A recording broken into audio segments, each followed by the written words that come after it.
the red oak discount. But help yourself and don't hesitate to get all you need. Our schedule this morning will be, we're going to start off here in just a minute with the IMS, Pavement Management System appraisal that we had done, and talk about that. We're going to talk about water wells. We've got two or three other topics that we'd like to spend some time on. We will stop sometime middle of the morning and they will take your lunch order.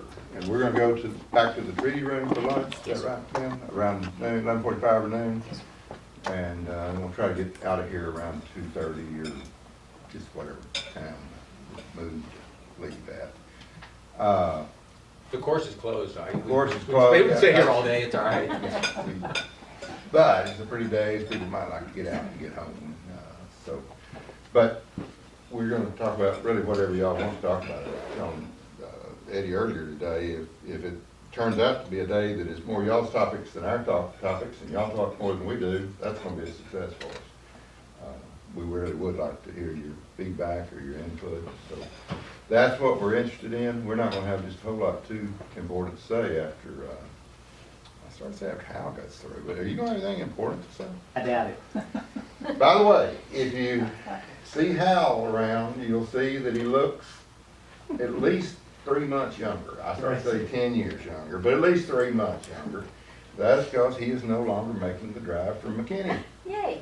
He is temporarily living up in Trailwood and living in Mr. Collins' extra house. And Mike Collins, we're either going to have to start charging him hotel occupancy tax or family or something, because it's a transient dwelling place. I'm surprised the neighbors haven't complained. And the quality of his occupants are going down. Yeah, with the Bynums and now the Craners, although we all like Lily. Hal's the questionable. No, I don't, you've heard me say this before, but we are so thankful to have Hal Craner. Hal has been a breath of fresh air. I think you're going to see here in a minute from what they tell you about the pavement management that we've really had good public works for years. And but Hal has kind of taken us up to the next level. Plus, he's just a good guy. And so we're very thankful to have Hal here. And I hope Hal's thankful to be here. But we'll see. Well, he's still on probation. Huh? He's still on probation. Not for much longer, though. All he needs is My a year is up. 3 next years. month. Right. Oh, the 3 3 years years. probation. Man, I didn't know that. Yeah, it's I may not make it through civilians that. is short, but former military, we got a license load. all he needs is about 5 more proclamations. Yeah. So with that, I think I'll turn it over to Hal and he can make the introduction of the topic. And Well, I appreciate that.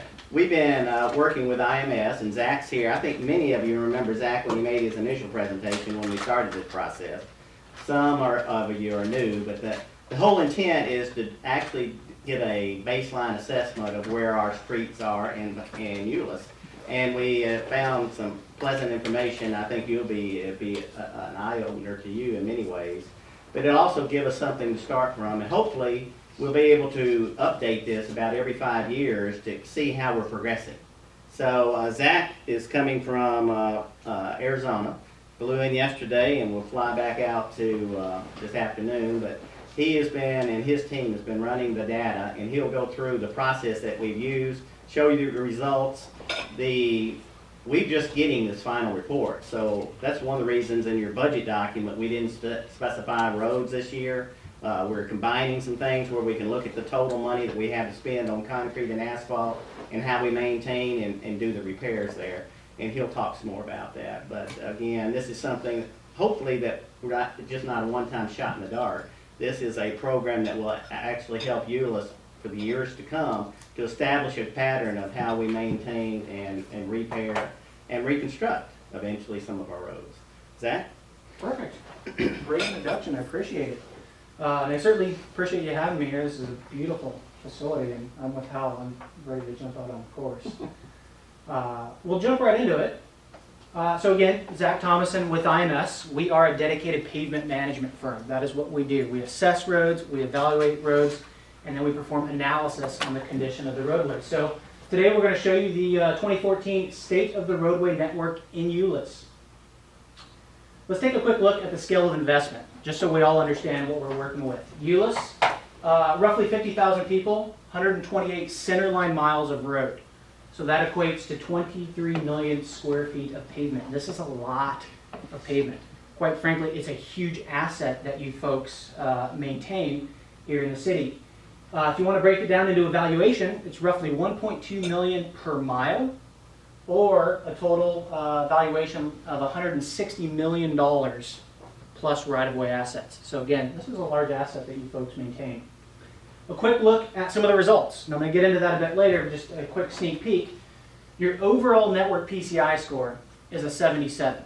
So for those of you not familiar with PCI, it stands for Pavement Condition Index. And that's simply a 0 to 100 score that rates the streets. 0 being gravel and horrible, 100 being perfect, brand new roadway. That's a very, very good score. And I'm going to show you how that compares to other agencies the next few slides.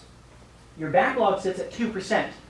Backlog refers to roads that need to be fully reconstructed, full reconstructions or partial reconstructions. Those are your big ticket items that cost a lot of money at the end of the day. 2% is very low, and it's very, very good. Generally, we always recommend that cities never exceed 12%, so you're in a very solid, healthy position already.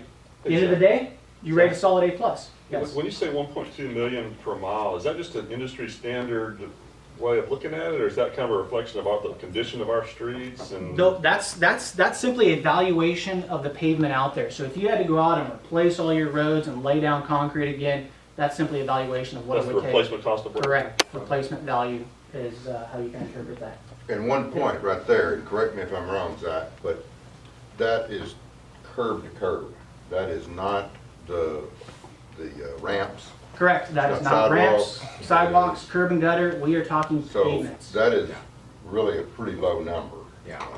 Because when we replace them, we got to do the There's a- sidewalk ramps. There's a So lot, yes, exactly. I don't know what that factor might be, but it's a pretty good Yeah. multiplier. Yep, it can be a big factor, especially depending on how compliant the city is with regard to ADA ramps. Well, yeah, as we're learning about ramps, that, It can be a big deal. It can be, and it's a very big topic right now.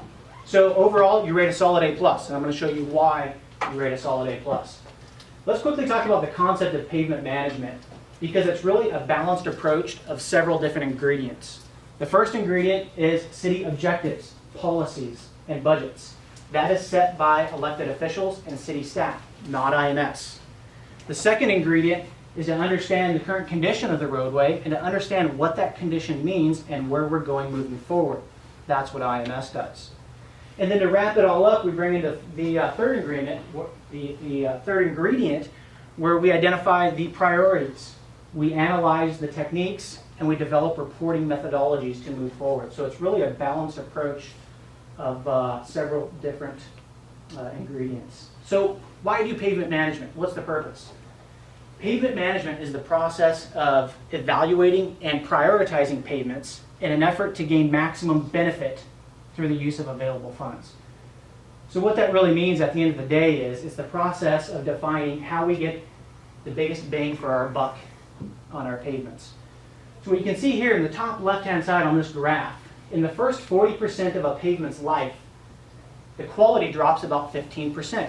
So it maintains a pretty steady fall in the first 40% of a life. But you see the steep curve. So that red line is how a roadway deteriorates. That steep curve only represents 15% of a pavement's life, but it has a 40% drop in quality. This is a dramatic drop. What this means is, as soon as some roadways start reaching that tipping point, they start deteriorating very rapidly. And it's our job as pavement management experts to catch those roads before they drop too far. what is an estimated concrete road's useful life? So say a side street versus a main road. Useful life from brand new to gravel, you're probably looking at 150 years. And actually, I'll show you that because I have a few estimates, ballpark estimates, that I wanted to show you that actually take into account theoretical life of a concrete road. So I'll show you what that looks like. The point of this is, if we can capture roads early, we can spend $1 now rather than deferring maintenance and spending $8 later. We want to make sure we maintain the fabric of the network and keep you folks in good shape. So does the 150 years assume you're doing that? You're extending it out 150 years by doing that? Correct. Yes, it assumes you are doing preventative maintenance on your roadways. Is this the same curve for asphalt as concrete? No, those are different curves. So when we talk about performance curves, you have different curves for pavement types, asphalt and concrete. You have different curves for functional classifications, arterials, collectors, locals. They have different traffic values, which means they deteriorate on a different line. The other thing that you're going to see that we incorporated was the structure of the road. What is the subgrade condition? Roads that are weak also fall on a different curve. And I'll show you what that looks like too. So there's a lot of different things that come into play when it comes to the pavement deterioration curves. The second graph shows us why we want to do preventative maintenance, and I'm just going to step up here real quick. This is that same pavement deterioration curve. What I'm illustrating here is that this roadway is going to continue deteriorating over time. But if we can catch it at the optimal times, we can do preventative maintenance and extend the life of this road. I always like to bring it back to the cars that we drive. You buy a new car, you don't simply buy one, drive it, wait till the engine drops, and you replace the engine. You do preventative maintenance, you change the oil, you change the radiator fluid. You want to extend the life as much as possible on these assets. That's pavement management at a glance. So some tools that we use to rate the streets. We did objective surveys. That's a laser road surface tester that you see in the upper right-hand corner there. It performed an ASTM survey following U.S. Army Corps of Engineer protocols. So we collected a ton of distresses out there on the roads, measured things like cracking, rutting, roughness on the roads, looked at the surface condition. We also mobilized what you see down the bottom there is a Dynaflect. Its job is to assess the subgrade condition of the road.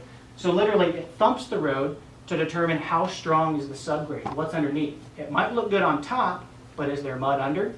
Is there a plate of glass under this road? Those are things we can determine, and you'll see the results here in the next couple of slides. Hey, Zach, before we go Yeah. on, make sure that y'all, I don't remember the exact timing here, but y'all are very aware that we have had this done.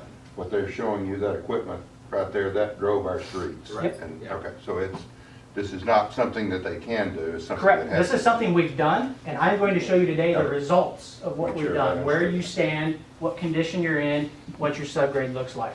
Did you sample the streets? Is that what you- No, we did a full linear survey. We drove Every street? every street from point A to point B, linear, 100% of the length. When you say thump, what do you mean by that one? So what I mean by thump, basically the equipment, it's a stop and go testing process.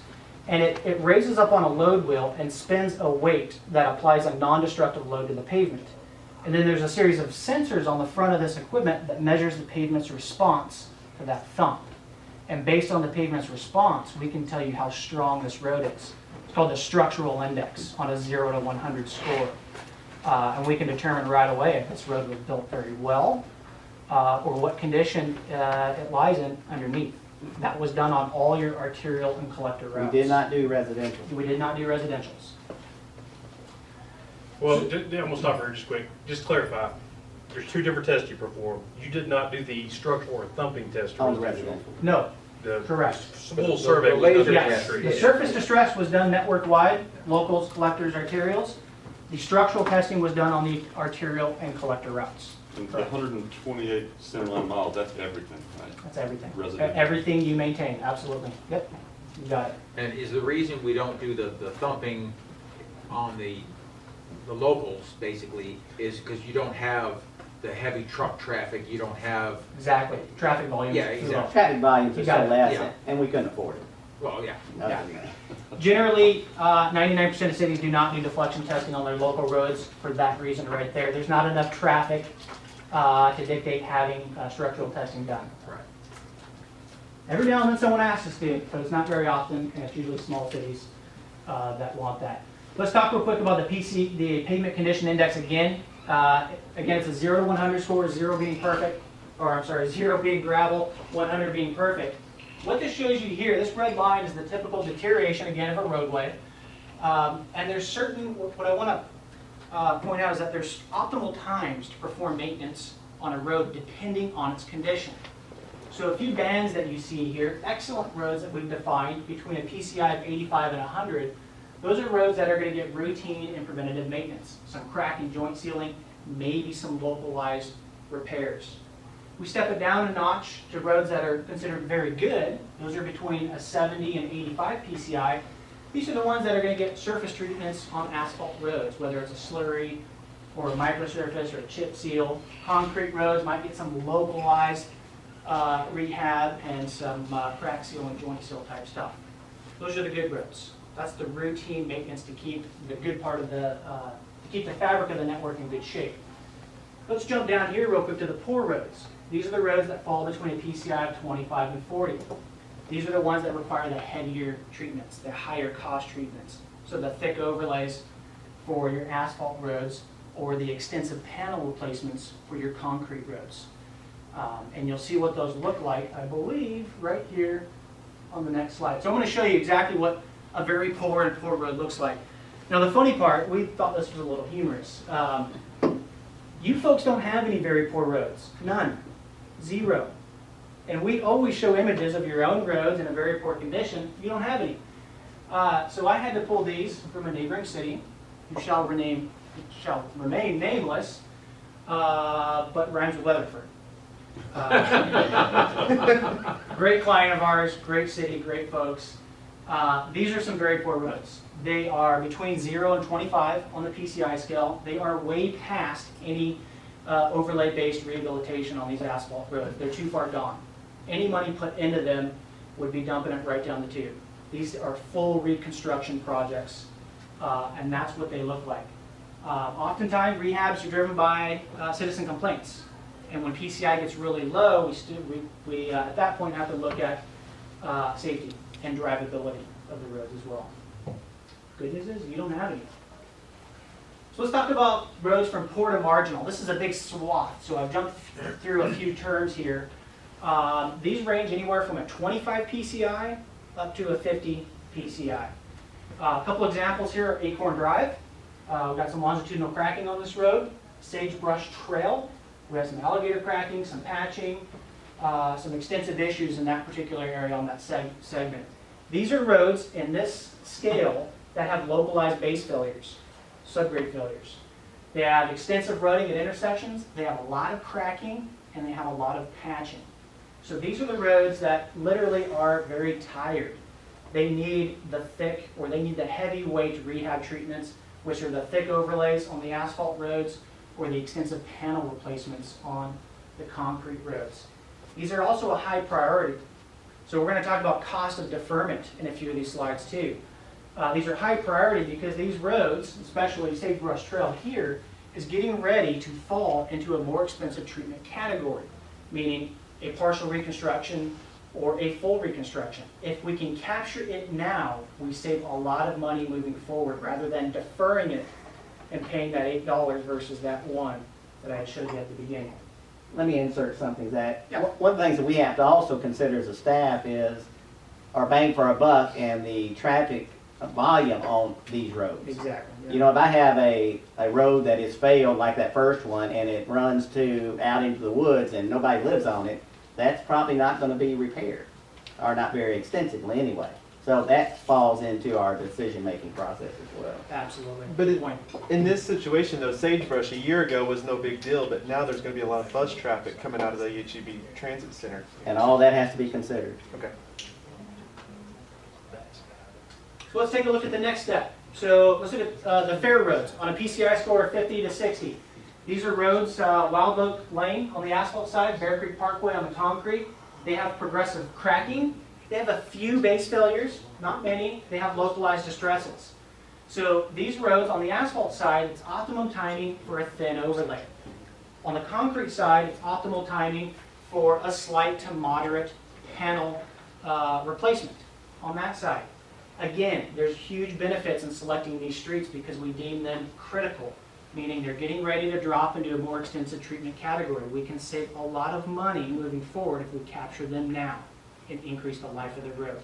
Because as soon as they drop beyond these, they move into a heavier weight treatment category. Let me Can you interrupt tell them up there.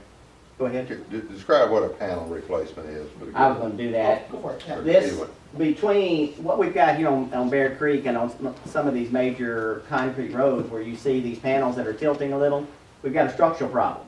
When it was built, or, you know, the Texas soils are moving some places more than others. This would be, we would go from joint to joint and replace, sort of like a concrete on your sidewalk. Yeah. We replace the panels of sidewalk that we need to, not the whole sidewalk. We would do this concrete street the same way. And these are the ones we thumped, and we've got actually good reading on where the structural problems are. In many cases, when you have cracks, longitudinal cracks like this, that's what's causing it. Yep. And those are the ones that, rather than, we wouldn't replace all of Bear Creek Parkway, but we would replace these panels here, and that would be your program to take care of the problems on roads like Bear Creek Parkway. Exactly. I have And a we, quick question. I'm assuming that when you do that thumping, that also gives you a good idea on your budgetary expenditures throughout the entire street. Because you've already identified one area that has to be replaced, so you get a good idea of that whole street need. And we do the thumping, and it's done by segments. And it's usually a block and a length, and we can actually tell, it'll give us a reading for that block, and then it'll move to the next block and give us another reading, so we can assess if we've got particular problems yeah. in the area. Yeah, this was very detailed. So we actually took a test with the Dynaflect every 300 feet. So every block has at least one test where we did structural testing. So we didn't just test the street in a few locations. We did it on a block by block basis. Let's take a look at the good roads between 60 and 70. These are in pretty good shape. They have localized distresses, but very minimal base failures. So the subgrade's in pretty good shape. This particular road here, Cedar Ridge Terrace, if it were distressed due to loading, it may need a thin overlay. But for the most part, crack seal and surface treatment would be sufficient if it wasn't due to loading on that case. But it's a good road nonetheless, functional. Very good roads. This is where we start getting into the good ones. 70 to 85, these have very few distresses. They don't have any rutting, and they don't have any base failures. So you see Fuller Weiser Road and Penny Lane. On the asphalt side, we crack seal, throw a surface treatment down, you're good to go. You're preserving the fabric of the network when you do that. And on the concrete side, crack seal, joint seal, maybe some localized rehab if there's any issues out there, but other than that, you're fine. These extend the pavement at the lowest cost. This is important. So we've talked about the heavyweight treatments and grabbing critical roads that are getting ready to fall into more extensive categories. We also need to make sure that we're sealing up and waterproofing the good roads to keep them good. Because that's really the key, is to get the moisture off the soil underneath. Absolutely. Waterproofing Yeah. the road That's is why we crack seal. Yeah. As ugly as that is, it's an old established policy of maintaining your streets, and it keeps them from getting the water down there. Especially with the clay soil. That's it. You betcha, exactly. Fuller Weiser has recently had a lot of patches put in it. And it has, and I was going to mention, Fuller Weiser is just like Bear Creek, and you see the crack on the left-hand corner. Now, where he's taking this picture, it graded out between 70 and 85. But I'd be willing to bet there's a segments on Fuller Weiser, just like Bear Creek, that didn't grade that high. Yeah. Those are the ones that we would concentrate on. But you're right, that's, I mean, we need to do that, and we need to repair them as we know that they need, as they pop up. But I'm sure y'all are aware of this. Our residents, when we crack seal a street, Don't like it. the perception is that they've got a bad street. They may not notice those cracks before they're crack sealed, but when you put that fresh crack seal in there, it pops out, and we get lots of calls that my street is junky, when in fact, this will help us to tell them the same thing we've been telling them. You got a good street. That is preventive maintenance. So Yeah, that's the when key. y'all get those calls, Yeah. help us out with that, and if you need us to pull out the data for a particular street, we can now do that. But that happens probably far more than you realize. Yeah. And that's key. That's a really good point. With all this data we now have, you have defensible results. So when you do get those calls, there's an answer for why a street was selected or wasn't selected, or why a certain treatment is being done. You have defensible results to fall back on that. Is it common for for cities to have utilities under the street? That have- Yeah. You have to tear the street up to maintain your utilities? Very common, it drives us pavement management guys bonkers, because it's very common, and you'd be surprised how many cities, they'll go out, they'll overlay a street, and next year, utilities come in and cut it right open. Most cities try to harmonize that, they try and work with the utilities, if they know a road's gonna be cut up next year, they'll defer the maintenance because they know it's happening. Others that don't have that relationship with the local utility, are just kind of flying in the wind. So that's common. We just had a good meeting with Atmos to discuss just that, and they're trying to work with us because on pipeline, they're looking at upgrading that whole system through there. And they had all the cities together, and their question was, when are you doing anything in this area? And so we look at our 5-year plan and give them that projection because that's what they're working on. And that's just, their right of way is the street, right? I mean, that's all they have to work with. That's what they got to work in. And the utilities have taken over, and there's so many different utilities, and it's so crowded to work in the right of way. I was telling Chris, you know, we were just replacing one of our backhoes. Well, it's getting to the point where we can't hardly work in our own right of way with backhoe. We need the machine that actually sucks the dirt out and adds water to it, and that way we can see it, because it's like spaghetti down there. Yeah. Isn't Pipeline Road in Fort Worth, The road itself is in Fort and Worth. we have utilities under it? Yes, sir. Well, yeah, in places, but I don't want to leave the wrong impression.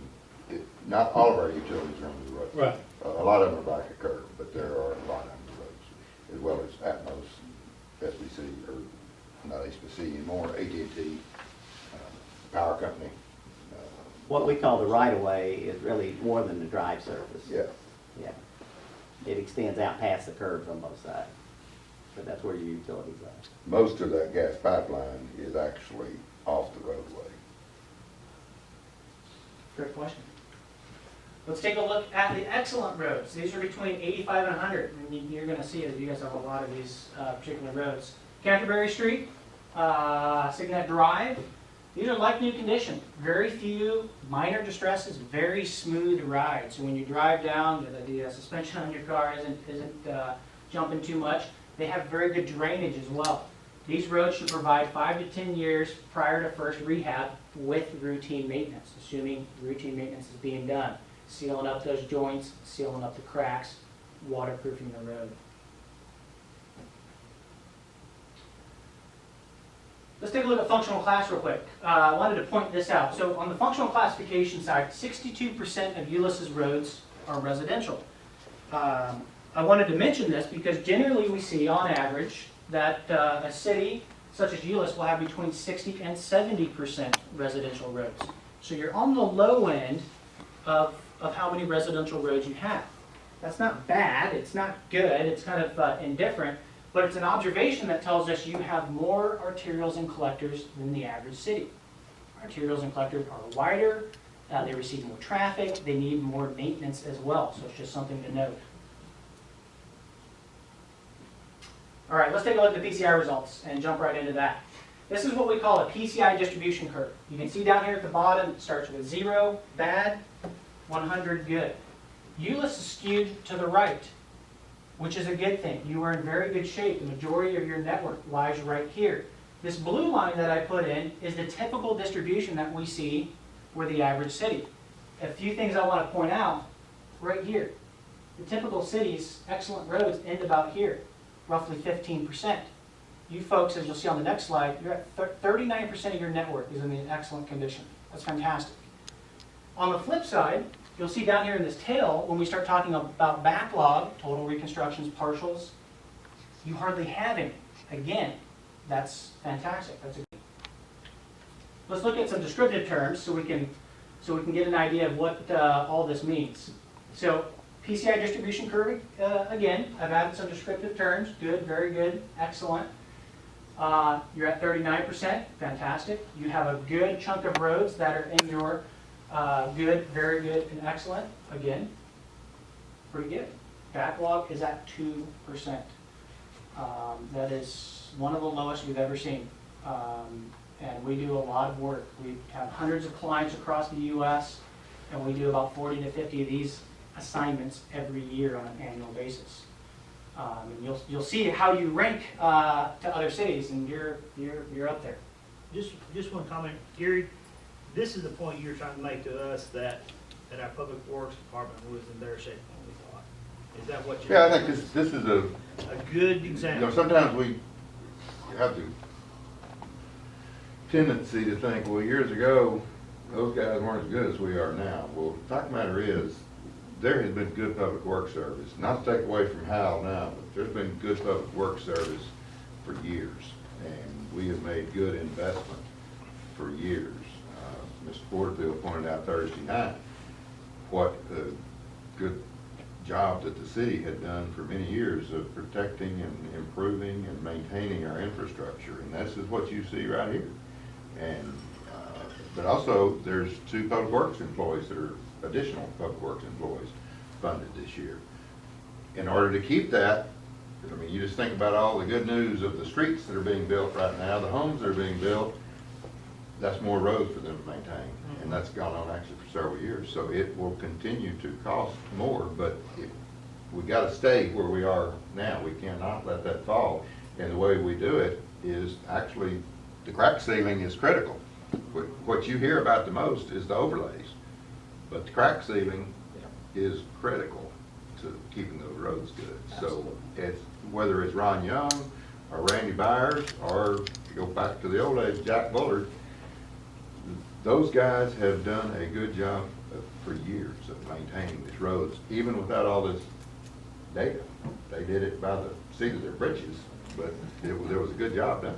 So, Good maintenance techniques have been employed in Euless. And this is, like I said, my 4th city, and I haven't found that always be the case.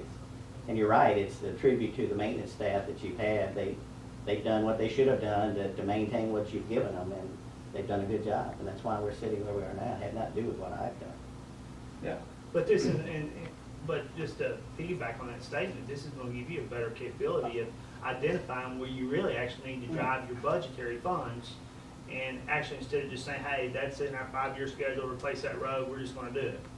Well, before, what I've done, and before I used this technique in other places, I would drive, and my staff would drive the city, and we would look and see what we thought was bad, and then we'd get input from you folks and the councils before you in the other cities, and take the complaints, which wasn't always the best way to establish a priority, and we would come up with a list. Well, now, you and I, staff and council, have a technique that we can actually show staff and residents, say, you know, I agree, yours may not be, but this one is 10% worse than yours. And that's why we're gonna prioritize these. It's good. but the other place is gonna help us, going back to my example about the citizens fussing about where their streets look. The honest truth in all this is, you're probably very well aware of this, Hal and them put together their list, but if, I could give you an example of a street, but I won't. But there's a small cul-de-sac in a certain neighborhood that was crack sealed, and those people were convinced their street was bad. And they reached the point that finally said, go fix the thing. Just tired of the phone calls. So that's the political side of it that kind of throws them off kilter, where this will be able to help us is we can make more of an objective decision. I like that. And not, I mean, they can raise Cain all they want to, and ultimately somebody may listen to them, but we can't make them happy, but we can give them the information to understand that the reason we're not doing your street is because it is actually in great shape. And we have others that need it, so it will help a lot, and help them a lot to even resist that from us. We will be able to take this briefing and show any citizen why we're doing what we're doing. You know, it'd be nice to put in one of the Euless Todays a little summary of this. Well, and that's, we talked Thursday night about the expanded playbook, but we need some additional space for articles. Euless Today offers very little space for that, but the playbook or another publication will help us to, because this is kind of a lengthy explanation that we can do. Could we not, the mailing of the water bill, just do a separate, I mean, because I think this is something that citizens And would all be interested in. And our website, our cable programming, Yeah. I mean, we're beginning to do some production of our own videos to put on our cable channel. So there's a lot of that we can be done. One thing that Hal said, and I think it's something was said Thursday night about it, about this year you don't see any streets Right. for the next year. I'm kind of the opinion that we shouldn't put streets on there any longer anyway, because the fact of the matter is, if you put, you know, the mayor's street on there, on that list, she expects it to be done. Well, if next year there's a failure of some street due to a hard winter or this data here, we don't need Water to. main break underneath it. I agree wholeheartedly. We should not set that expectation. Hal should have the flexibility to do what objectively needs to be done, not what some book said need to be done 2 or 3 years ago. So Yeah. that's gonna be my encouragement, is let us don't do that anymore. I agree with that. They will have an internal plan, Yeah. but not. Put a dollar figure in there, but Yeah. That's a fantastic idea. And just a observation, that's very progressive thinking. And I think it's fantastic that you folks are thinking that way and having this discussion, because not all cities are there yet. You're saying all the right things. Oh, we're just cutting edge. good to hear. We have good coffee. It's our city Yeah, secretary. exactly. All right, so let's talk about the structural condition data. So again, we use the Dynaflex to assess the arterial and collector routes. So what you see here, complicated looking graph, I'm going to break it down very simply for you.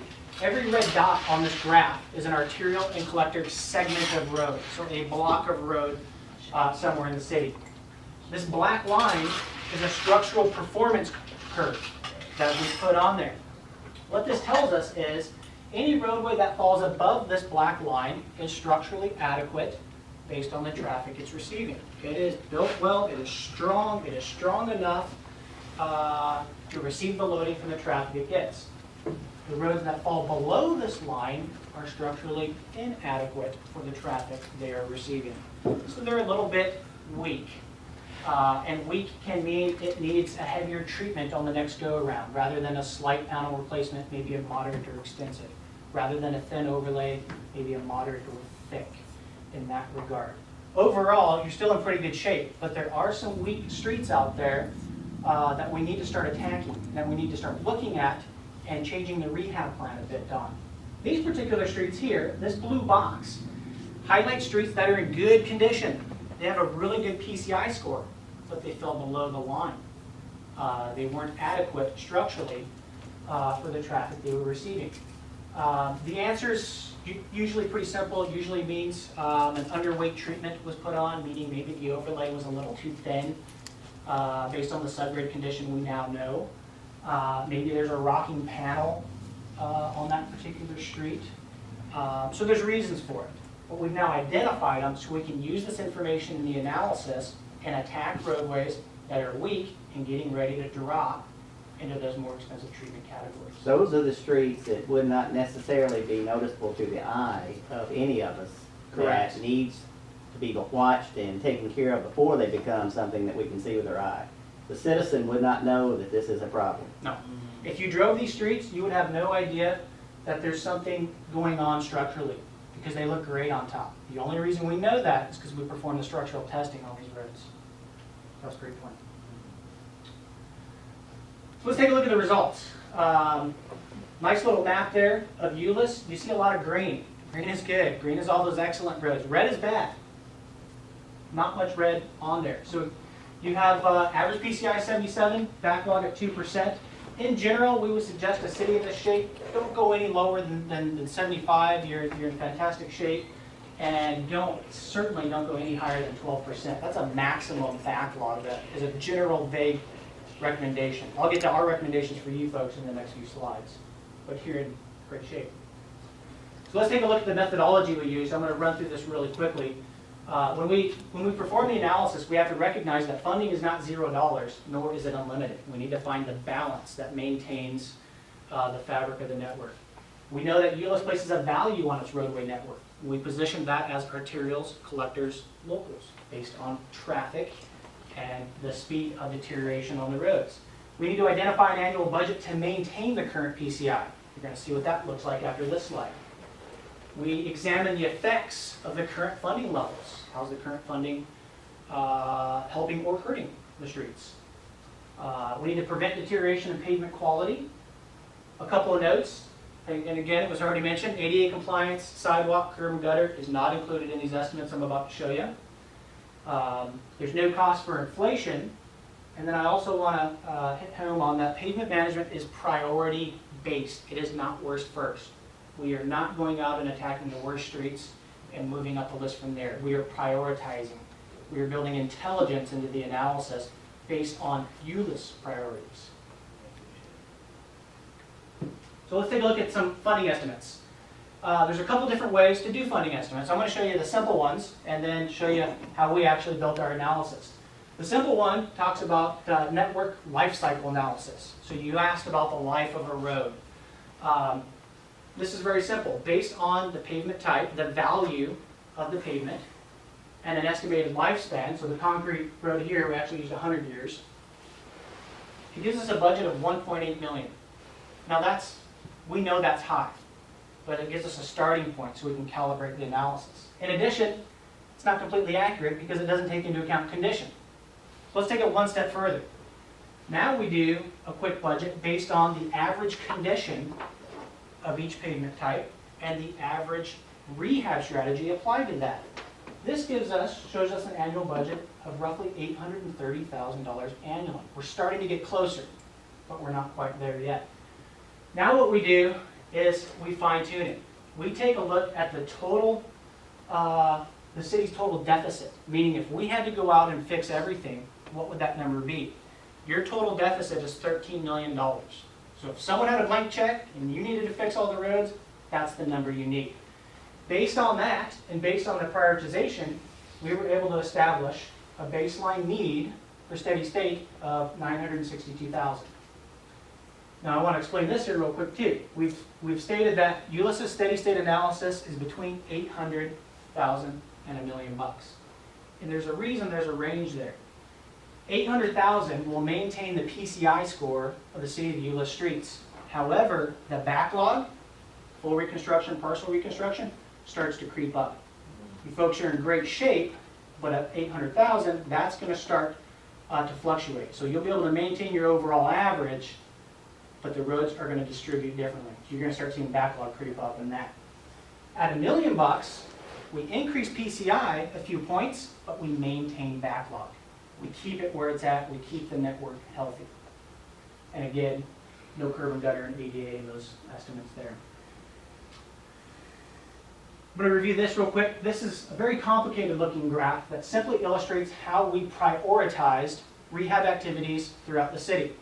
This graph in particular was for asphalt roads, but the same is applied to concrete. Priority one on this particular graph was the thick overlays. In terms of concrete, that would be an extensive panel replacement. This was priority one because it had the highest cost of deferment. If we can capture some critical roads that are getting ready to drop from here to partial reconstruction, we can save a lot of money. So this simply prioritizes what we're doing and when. And eventually, we get away from this and we jump all the way over here to preventative maintenance. So we want to tackle some of the critical stuff, and we want to jump over to the routine maintenance and preventative maintenance to keep the good streets good. And because you have so many good streets, that's vital. That's important. Let's take a look at the budget analysis again here real quick. These are all budget plots that we placed on the graph. The top line there is a fix-all budget. That's that $13 million if we needed to fix everything. The bottom line is a do-nothing. If we spent zero money, we'd see a plummeting PCI and an increasing backlog of work. Right here in the middle, this red line, is what we're calling the steady state analysis. This is that $800,000. So you notice it keeps PCI very steady for quite a while, and then it slowly starts to taper off. That's that backlog starting to creep back up. It's just not enough to keep backlog where it's at because you're in such a good position. The green line's the $1 million annually. So it gives you an uptick in PCI by a few points, but it maintains backlog right where it's at. Here's a quick little funding comparison. So I said you guys are in great shape. You're nearly fully funded at that $800,000 steady state. Not quite, but nearly. You rank 4th on our list. And we do this stuff every day. You guys are in fantastic shape, and our goal is to help you stay that way. So that's you. There's a few agencies ahead of you. Carlsbad, California, the simple answer there is they just have a ton of money. They're in fantastic shape. Federal Way, Washington, again, they're fully funded, they're in great shape.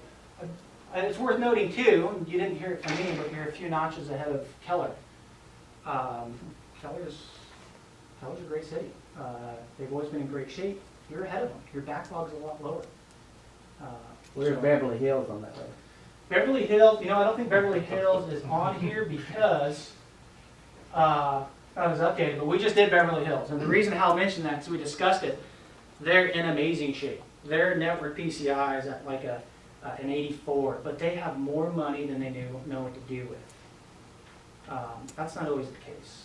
And it's not always the case that we're delivering good news on condition either. Normally it's kind of in between, but And just to let you know, we knew we were ahead of Keller, just to let you know. oh, okay, gotcha. So what are our recommendations? Based on all this condition data, we certainly recommend at least a target PCI of 77 that keeps you where you're at. More importantly, we recommend you keep backlog where it's at. You are in a very healthy position. It's hard to play catch up. It's a bit easier to maintain where you're at. So if you let backlog slide, it's going to be hard to catch up. It's going to take an infusion of money. It's easier to stay where you're at. Based on that, we recommend $1 million annual budget. Couple of points. Maintenance only defers eventual reconstruction, but maintenance is important because we can extend the life of the road. And again, steady, effective rehabilitation and maintenance on an annual basis will save the city far more money over deferred maintenance. And last, additional money is required to treat weak streets. Another reason for the $1 million recommendation, so we can attack some of those streets that need some help structurally.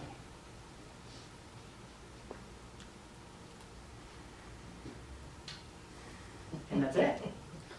Those were Euless. That's a great. You did put $1 million in the budget, didn't We're not quite there. It's 900,000. you? 900, okay. But before, we didn't have in the past, it had been about 850 last year, or it's actually 842, because we were able to up that baseline 57,000. And then when you combine that, that gave them a 900,000 total, and that was before we had the report. So that was just kind of based on what we've been doing. Now, does that take into account where we work with Tarrant County Yes. and how we extend that? Yes. That 900,000 is all inclusive, other than he may have a little bit more, just some maintenance money, but when I say maintenance money, small Right, maintenance but the accounts. 900,000, with the way we work with Tarrant County, 100,000 spent that we spend on our own versus 100,000 that we spend with them, we get more paid, don't we? Or In the past we did, I'm not sure that is necessarily Okay. the case today. This Yeah, they're year, saying that we can do it cheaper than the county. oh, that's right, yeah. this year we actually got a contract, and I talked to the county engineer, the Tarrant County guy that did it, and told him we were gonna look elsewhere this year, but we may call him again. But right now, our contract is cheaper and uses less of our staff to actually have rentals do it. Well, that's a unique comparison too, Al, talking about less use of our staff. You can put your staff doing Doing the other things, project. yeah. Crack seal. Cracks it. Right. Yeah, I don't, Exactly. Hal, what is your staff in the various areas? Yes, I put you on the spot there, but the numbers. We probably have, It's in the budget, book. They can help you out with it. probably have 10 or 12 in streets, and then the rest are spread out water, sewer, and animal control. Yeah, he's got 9.5 in streets, and then he has 5 3/4 in water production, 7 in water distribution, and 7 in sewer, and 1 in meter reading. That's really not a huge staff. The contract work is critical to us, but I think even with contracting more of it out, one of our challenges, and I think we discussed this the other night, is that staff is going to have to continue to grow. One of his challenges is to better utilize the staff that he has. For example, until just very recently, we had Kenny, a lead man, skinny sleeve. Yeah, that was actually serving as a clerk at the Public Works Department. That Hal inherited that, but you know, some of the effort should be to get those guys that are paid for their expertise or their workability out doing the work, and people that are clerical nature need to be doing answering phones and whatnot. So Hal's working on that, but there's some needs there in staffing in the future, and then continue to grow that commitment of funds, because that $1 million this year is, you know, put 3% or so on it next year, 4%. So that's going to continue to grow, and through the years, I guess we're pretty shocked at where we are, to tell you the truth, because we've not grown that. We've kind of grown in spurts on the funding for the overlay, but most of it was focused on overlay, and I think it's the other maintenance that we got to continue to grow. So. Two quick questions. First of all, I'm assuming how you've already calculated your 5-year numbers for your needs off of this assessment. No, Okay. We just got. we just got it. Oh, okay, okay. We'll Well, do- that'll be yeah. my first question. Yeah, My we'll do second that. question is, how often do we need to reassess this to keep good numbers? How often do we need to have this assessment done of our city? About every 5 years, I think we're looking at. Okay. 3 to 5, and we'll shoot for 5, because Zach doesn't give me a discount. Well, it'll take you probably a number of years to grab all this data and get us to where we need to be off of this data, so I assume that's the reason it's probably 5-year. They recommend Come back out. 5, right? Correct. So generally, anywhere from 3 to 5 years is the industry standard. If you just randomly ask a city that performs pavement management, it's 3 to 5 years. Because you did structural testing, you can get away with every 5 years. It's additional information. It's fantastic information. If you just done surface distress surveys, I'd say every 3 years. The McKinney, I did it 3 years. All right, I'll be curious to see what your numbers look like for a 5-year.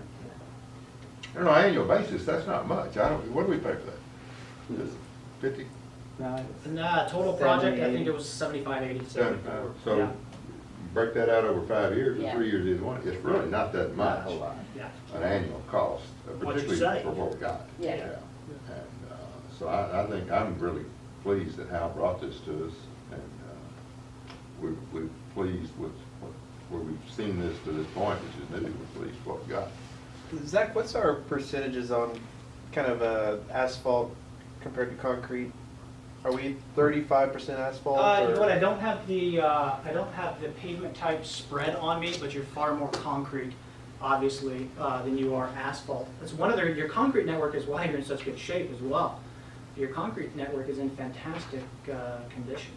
It was like an 85 It's 80. PCI or. Yeah, it was 82 or something. extreme, it was extremely And the high. asphalt's at like 73 or. 73, low 70s, which is still a good number. To give you an idea, nationally, the average for overall network PCI is between 60 and 65. You folks are at a 77. That's great on that scale. But the average city's low 60s. But your percent is about right. But, and we're probably seeing that in the neighborhoods, right?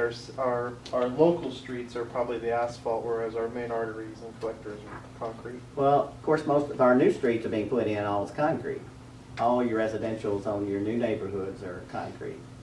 Okay. So, And that's been the case since, when was y'all's neighborhood built? Mine is 85. Yeah, so somewhere right in there. yeah, we so you've got a started lot of residential that are not going to asphalt. concrete. So would we go with the black, now I'm thinking out loud here. If we go to sealer, the crack sealer on a concrete, is that still a black tar look? It is. It is. On a white or kind of a, is there any other solution there that we could use so that it's not so noticeable for our citizens? That's a fight every city has. We know crack sealing is good, crack sealing joints, crack sealing cracks, but it's black. It doesn't look very nice on concrete roads. I don't know that they make a white. There is a new asphalt. material, we actually had a guy show it to us for our parking lots, really, really expensive. Very, very expensive compared to crack sealing. I mean, it's 5 times the cost. Okay. It does look prettier, but whereas crack sealing goes in very quickly, this stuff it takes a long, I mean, it's a very involved process of putting in there. When it's done, it blends very nicely, but it's, after we went through the demonstration, it was absolutely not cost effective. I've seen it in our parking lot where I work, and it's a gray, is that what you're talking Yeah. about? Kind of a gray. Yeah. It's kind of like what you would see in the Home Depot at the cracks of their building. Yeah, It's kind of that Yeah. solution. exactly. Yeah, very, very expensive to do. Just to be clear, most of what I'm talking about from our residents is actually on asphalt streets. And that's why I think my That- second Yeah. part of that is if we were to do asphalt is, okay, so my thought process is my lawn care company comes out and sprays it green. Is there any way that if we were to seal this street, could we come back and spray it black so it all blends in instead of seeing this gray color with this deep black On, crack we're seal talking asphalt roads, right? on an asphalt? So road? commonly, what a lot of agencies will do, most agencies have an issue, even on asphalt roads. You crack seal it, and residents think it's in horrible shape. It's not, we're preserving the road. So a lot of agencies will go a step further and say, you know what, we're gonna crack seal it, we're gonna patch it, then we're gonna put a slurry seal on top, or something to hide those cracks. Basically, it's like putting suntan lotion on. Yeah. It's a sealer from the ultraviolet rays, and it also kind of paints the surface, but that's an additional cost that is not necessary other than aesthetically. Yeah. Now, we do seal coat and do those type things, not for aesthetics, but to protect it from the ultraviolets. Right. Yeah, I was told by one of our pavement companies when I had an asphalt parking lot, that if you actually started with a brand new parking lot and did the slurry seal on a, I guess, a yearly or every other year basis, Couple of years. that asphalt parking lot would virtually last forever. You'd be constantly 'Cause it keeps it from getting re-moisturizing brittle. it. Yeah, And dry, and the asphalt is bleached out by the sun, and absolutely, that's, again, as we look preventively, that's what we should be doing on a new asphalt street. Every 2 to 3 years, we ought to come in and seal coat. And it would last, as long as structurally it's sound, it would Yeah. last for a long, much longer. But you're not gonna do that on $1 million a year. no, No, no, nor will I do the expensive crack sealing on $1 million a yeah, year. yeah. So it's kind of a community standard, is what the community wants.